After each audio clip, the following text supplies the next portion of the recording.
So here we have the Jeep Renegade on a 16 plate. I'm going to start off by showing you around the outside of the car, and then we'll hop in and run through some controls on the inside. From the outside though, you can see it's a 5-door car with alloy wheels. Let's start off inside the boot and then work our way around the rest of the car from there. As we approach the back of the car, you can see we have reversing sensors, plenty of boot space as well. You can also see, of course, that this car has got a full-size alloy spare wheel as well. Okay, so we're just going to work our way back around to the front of the car, and then we'll hop in and run through some controls on the inside of it from there. Just briefly before we climb in, I think it's well worth seeing the interior from this exterior point of view. There's plenty to run through on the dashboard, so let's hop in and we'll do that now. Okay, now that we're inside the car, we're going to start with the dials. On the left-hand side, we have the rev counter. On the right-hand side, the speedometer. In the centre, you can see the coolant temperature gauge and fuel gauge, as well as the main trip computer, which includes the total miles for this car. They are 84,016.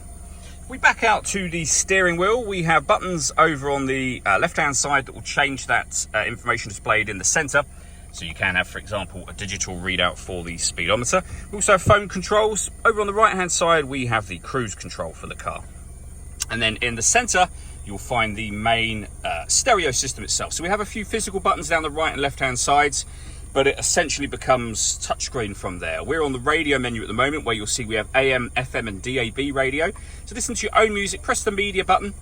We've got USB inputs, 2 of those, auxiliary input, and you can stream your music wirelessly via Bluetooth audio as well, once you paired your phone, of course, which is done under the phone menu just there.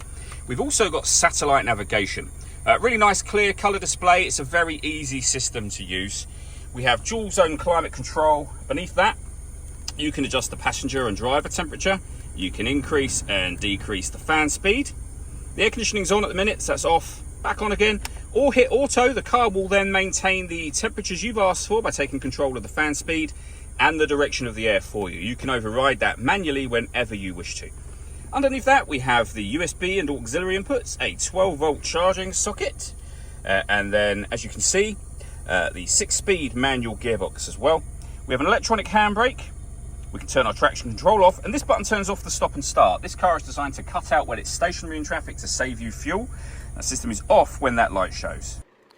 All that leaves me to say is thank you for taking the time to watch this video. If you'd like to come and see the car in person and have a test drive, please feel free to call us here at Surrey Specialist Cars. We'd love to hear from you soon.